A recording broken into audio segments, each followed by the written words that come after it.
I turn 20 years old tomorrow. What an accomplishment that is. See my cat?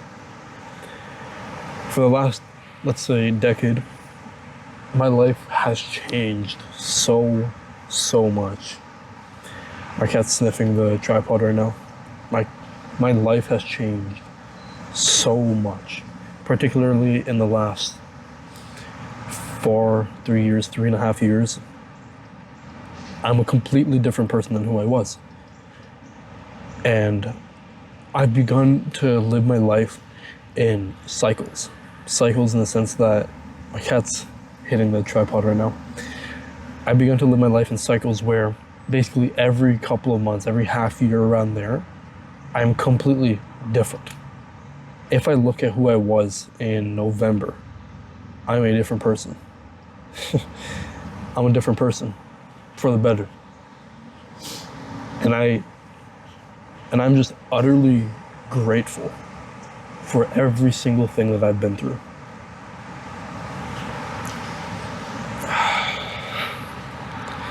Because I feel like I am one of those people that learn really fast. I'm one of those people that can take every single possible lesson from every experience. Whatever I grow through, whatever traumatic experience I go through, I'm one of those people that can get like every ounce of information out of it to grow as fast as possible. And at first it was kind of a struggle to live like that, but at this point in my life, it's kind of natural. I kind of enjoy living like this. It's just second nature to live like this. Every single thing that I go through, I learn from it. I learn from my mistakes. I learn from my losses, from my wins. I'm in a constant state of learning. And when I look back over the past couple of years, particularly, I'm turning 20, particularly from basically my 16th birthday, I was just so fucking different. And I don't want to say this, and I don't want you to think that I have like a big ego or something like that, but it's just the truth. Like, I have so much potential. And even though I've made a lot more progress than most people my age, I feel like I'm not actually living up to my potential.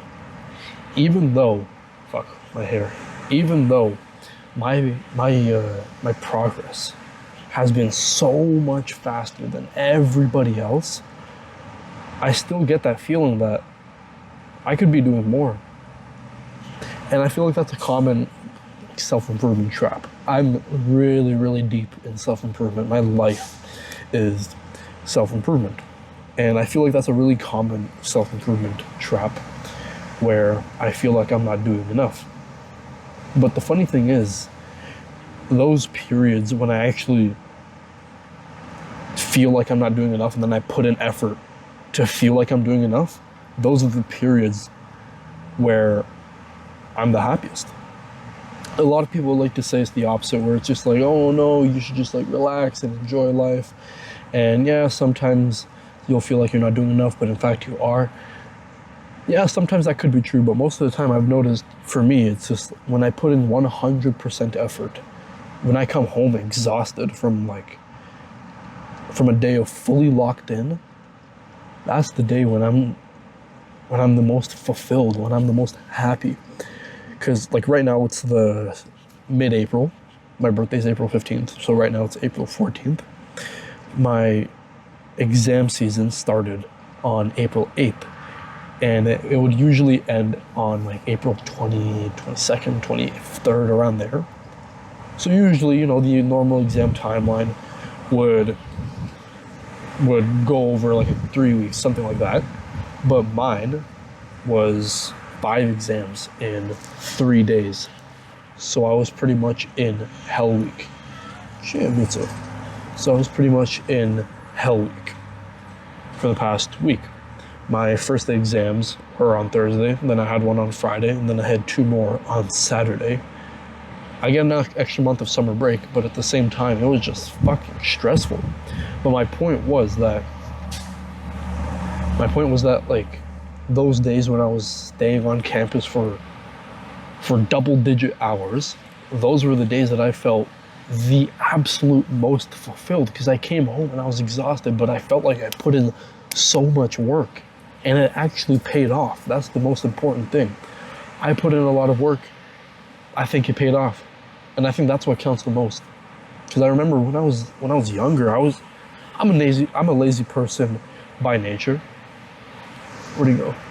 I'm a lazy person by nature. But when I was younger, I would not put in effort towards anything. And I remember one of the first lessons that I learned to putting in effort and working towards your goal was when I still played soccer. I remember I used to be like kind of mediocre at soccer. I played center back. I remember my dad was telling me like, yeah, I have to get better, whatever. So I just started to train. He was training me, but it was like, he was kind of forcing me to do it. And then I remember one summer, I think it was around like 16 years old, around there, I decided, I'm just gonna go to my local field. There's a church like right over there. I don't go to that church, but there's a local field over there. And I remember, I'll just go train. That was my thought process. I'll just go train, I'll try to get better. And I remember the metrics that I used to track how better I was getting was this one specific move. It was like a step over, where you like step over the ball and then you go the other way. It's like you're kind of faking them. And then keep ups. Keep ups is when you like try to keep up the ball, keep the ball off the ground for as long as possible. And those were my two metrics. And I remember training those every single day for hours. I remember I would go once in the morning and then once in the evening. And by the end of that summer, I could do 100 keep-ups. At the start of the summer, I could barely do 3. And that was like the first time that I kind of took in that if I just put in the effort, I will get what I want. Yeah. But I'm just looking back now, because this is kind of like the literal last day of my teenage years. I'm using this as a sort of wake-up call to finally stop being a fucking boy, turn into a fucking man. I swear a lot, but whatever. Like, I'm no longer a teenager after today. And that's a really big milestone, isn't it? A lot of people are stuck in this boy psychology where they think they haven't grown out of like high school. They haven't grown out of that high school mindset. Recently, I've been like kind of locked in. Like I just said, the past couple of years, I've been locked in, trying to grow myself. I've been growing out of that boy psychology. But I think I can use this 20-year benchmark, this 2-decade benchmark, as a sort of like Kickstarter, a big reset in my life. It's like, okay, from here on out, you are a different motherfucker. You are a different person. I'm just looking back. I'm just gonna go back a little bit. I don't like, usually I'd go against like these benchmark resolutions, like New Year's resolutions. It's like, oh yeah, once I turn that age, then I'll do that. Once like New Year's come around, then I have the New Year's resolutions. I'm like kind of against that. I always preach that you should start those good habits now. You should start quitting those bad habits now. But honestly, like, now that I think of it, I've been thinking about this like, for a couple of days. Now that I think of it, honestly, if it works for you, then fuck it. If it works for you, then do it. The problem is most of these people say they're gonna do New Year's resolutions. Holy, the trees are blossoming finally. Oh yeah, we're gonna do New Year's resolutions. We're gonna start having good habits, but by the time like February rolls around, they're not doing any of them. If it works for you, then honestly go for it. But I think this is such a big benchmark in my life, such a big like milestone in my life that I can actually use it. I can actually use it and finally regain some of the momentum in my life. I'm looking back at the past couple of years. I'm just utterly grateful for everything that I've been through, every single lesson, every single person that I met, all the women that I've almost loved, every single best friend that I've had, every person that I've hated, every conversation that I've had, I am utterly grateful for it all. And frankly, I would not change a thing. I don't think I'd change a thing. I think I'm blessed to be able to think like this. Most people don't think like this, and I feel blessed. I feel just so insanely grateful to every single thing that I've been through. All the breakups, all the fights, all the wins, all the losses, all the lessons. I am so thankful I went through it all, because I came out the best version of myself. If I know that I put in 100% effort, then I'm grateful for it all. Recently I went through a breakup, and it was kind of fucked. It was kind of bad. And like the breakup itself wasn't crazy bad, but it was like very emotional for me. And when I was younger, I was very emotionally closed off, like a lot of men are. Men have a tendency of being emotionally closed off, where they don't let themselves show like these negative emotions like sadness and jealousy and stuff like that, because we're taught as a young age that these are bad. But it's like, these are human emotions. These are human fucking emotions. Why are we repressing them? These are a psychological like fact that I like, where most people are traumatized and they don't even realize it. Trauma comes from unprocessed emotions. You are traumatized because you have some traumatic thing in your life that you have not yet processed. For example, a breakup. Most men are traumatized after a breakup because they don't process their emotions right away. And everybody likes to say, yeah, but men are like that naturally. Like, no. The natural version of us would show emotion right away. They would get over it like women do. Women get over breakups a lot quicker because they know how to process emotions. There's no like societal norms to hide emotions for women. Women are sort of encouraged to be emotional. Men are sort of encouraged to be more logical. And I'm not saying to be like a fucking pussy. I'm not saying to be a fucking crybaby. I'm just saying you have to be real with yourself. You have to be real with your emotions. Most men aren't. Anyway, my point was that like when I was younger, I was very emotionally immature. Like I was so closed off. I wouldn't let myself feel. It was like, now that I think of it, it's kind of fucking psychopathic behavior, isn't it? If I kept going, I would have been one of those fucking psychopaths that eventually blows up and fucking kills someone. That would not have been good. Yeah, but I've been learning a lot more about emotion recently. And where'd my cat go, by the way? Okay, his thing is sleeping.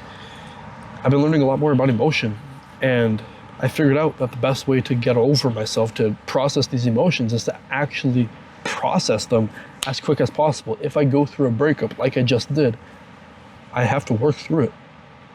I have to work through it within the first couple of days and weeks. And that's just the fact of life. It is what it is.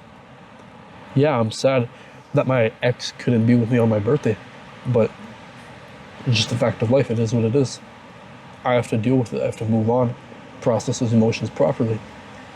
The past version of myself, the 17, 18-year-old version of myself, fuck! What he would have done and what he did do, like this is the past version of myself we're talking about, is I didn't deal with those emotions right away, and they came to bite me in the ass later on in life. Like, my first relationship was when I was nearly 18 years old. Like, I had my first kiss when I was 17 years old, later in life than a lot of people. But that was my first relationship. We broke up, then we got back together again. And in between that period when we broke up and got back together, I didn't deal with those emotions at all. Because if I did, I probably wouldn't have gotten back together again. I'm not saying like, oh yeah, she was bad and that's why I shouldn't have gotten back together. No, she was fine. I think she was fine. But the emotionally mature and logical version of me would have processed those emotions right away. Would have dealt with those emotions, that literal trauma of the breakup right away. But me being emotionally immature at the time, I didn't. So I got back together with her, then we broke up, and then I was in that state of denial that a lot of guys get in.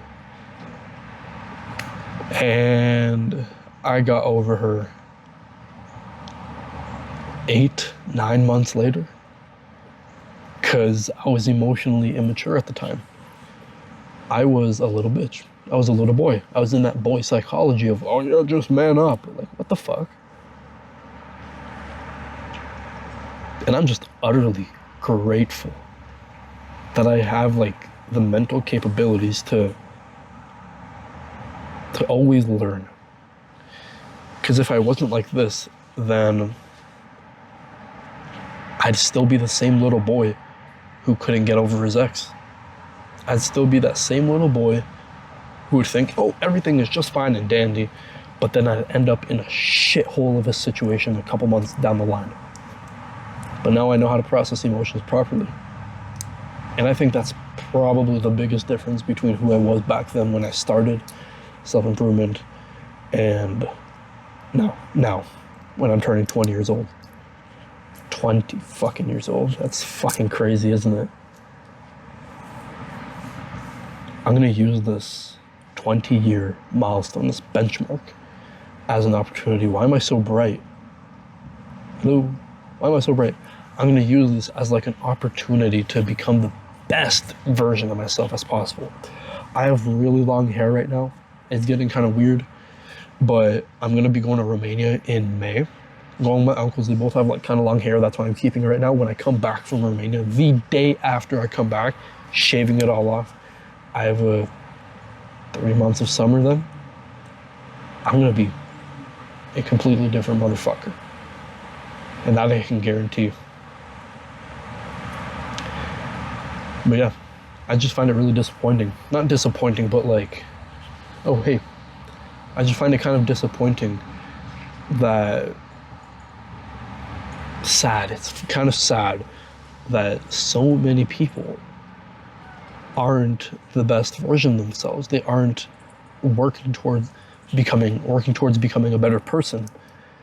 And I remember, okay, kind of off topic, but like I had this one class last semester and it was kind of about spirituality and shit like that.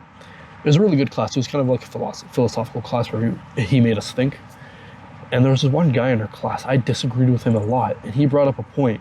I made a point about how you should always become a better version of yourself, and he brought up the point about how, but I don't want to become a better version of myself. I like who I am right now. And I'm just thinking, yeah, okay, fair enough. You like who you are now, but what about who you are in the future? Imagine if you're always fucking improving. Imagine if you're always becoming a better version of yourself, who you could become in your future.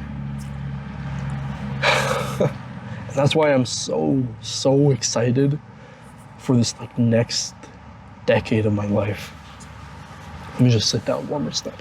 That's why I'm so utterly excited for this next decade of my life. It's gonna be fucking awesome.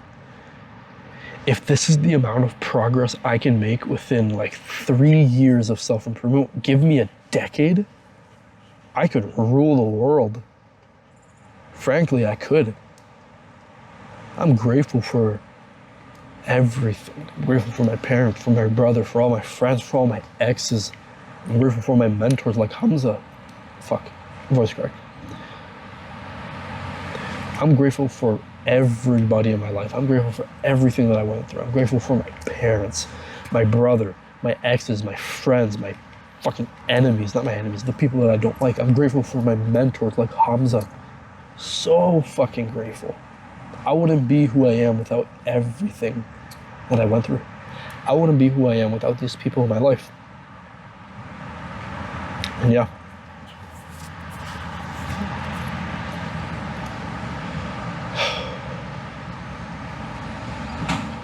The amount of progress that I've amassed so far. I sound like a kind of villain right now, don't I? I'm sick right now, by the way. The amount of progress that I've been able to make so far, I feel like it's only just the beginning of the absolute best version of myself. And this absolute best version of myself, I think I can achieve him. I think I can become him, that idol, that pedestal version of me, within like 5 years. I'm gonna keep learning, I'm gonna keep growing. One of my biggest motivations in life, a little bit off topic, but one of my biggest motivations in life is the song Stereo Love by Edward Maya and I forgot the name of the woman. Edward Maya was the guy that made the beats. It's like, I think he's Romanian. Either way, it's my absolute favorite song in the world. Like number one. Number two is like Nights by Frank Ocean, Self Control, all that. But this is number one. Nothing will ever beat that song. Do you know why it's my absolute number one motivation? Because I don't listen to it. I haven't listened to it since I went to Spain in 2022. So nearly 4 years, because I went to Spain in July. Nearly 4 years I haven't listened to that song because I told myself, I love this song so much, I'm going to use it as motivation. I'm not going to listen to it until I deem myself worthy of listening to it. That song is so high up on my goals. It's literally a goal of mine to like be worthy to listen to that song. It's so high up that it's like, it's pushing me. Yeah, I could like, yeah, I want money, financial freedom and all that. But it's like, on those days when I'm feeling like down on my luck, feeling kind of lazy, I just think, I want to listen to that song again. I need to listen to that song again, but I won't listen to it until I'm worthy. I have a picture in mind of like what worthy means. I'm not gonna share it because it's like a little bit personal. Just know that it involved a party. That's when I'm gonna listen to it. And yeah, judging by my momentum, judging by my progress in the past couple of years, I think I can get to that point. Just watch me. I'm gonna become the best version of myself. 20 years old. If I'm this excited, if I'm this motivated to becoming 20 years old, imagine when I'm 30, what kind of man I'll become. My cat's running to a bunch of sticks right now. What kind of man will I become when I'm 30? Wow.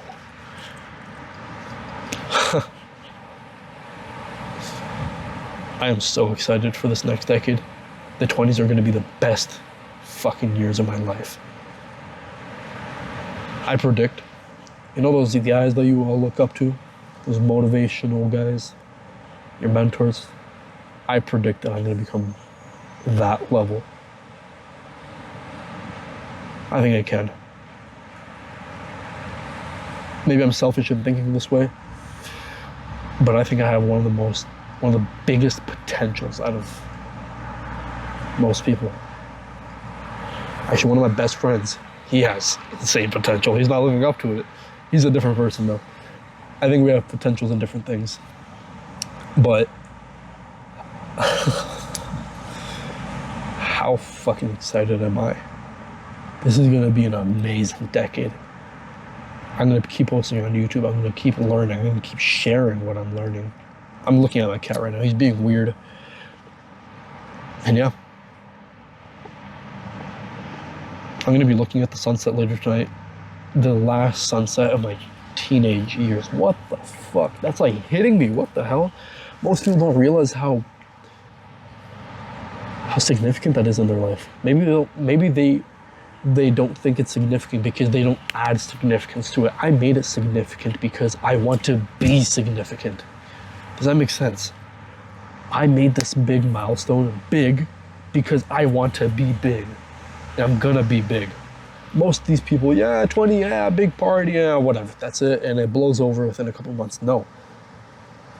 This is a restart. This is a restart of who I am. I'm not gonna let the past define who I am.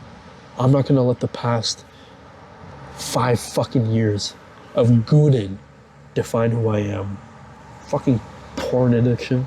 I have so much to yap about, but like, before I started self-improvement, when I was at the start of self-improvement, I was a fucking gooner. I was addicted to porn. And it's like, holy fucking shit, 40,000. I'm never gonna let that define my life ever again.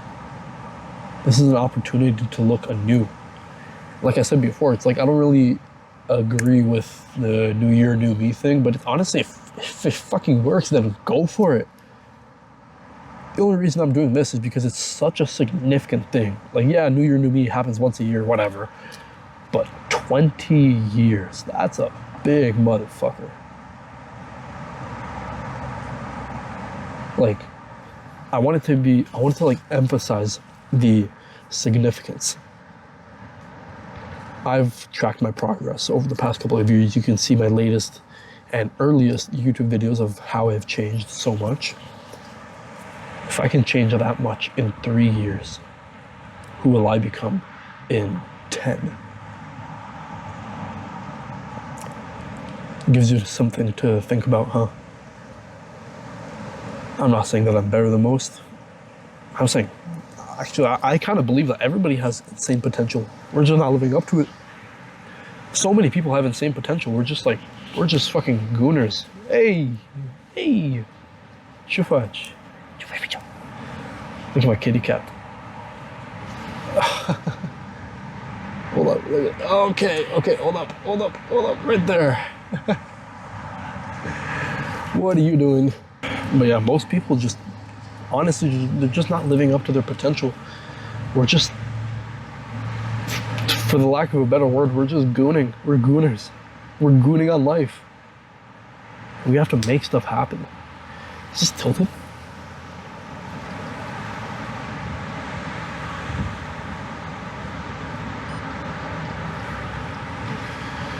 We have to make stuff happen. So if you're coming at any big milestone in your life, well, New Year's, whatever, if you're turning 15, 20, 25, 30, whatever, use it. Use that momentum that you now have. Use that big motivation that you have now to become the best version of yourself. Think about it. If this is the potential, if this is the progress that I made within 3 years, what could you do in 3 years? I've been semi-locked in these past couple of years. I've been semi-locked in. What if I fully locked in? That's a really big question. What if I put in 100% effort? Gives you something to think about, doesn't it? My cat's climbing a wall right now. But yeah, everybody should be on self-improvement. And I'm grateful for everything. I'm grateful for all of you. I'm grateful for my exes. I'm grateful for my brothers. I'm grateful for my parents, for my friends, for everything. Hey, kitty. I'm grateful for my little kitty cat.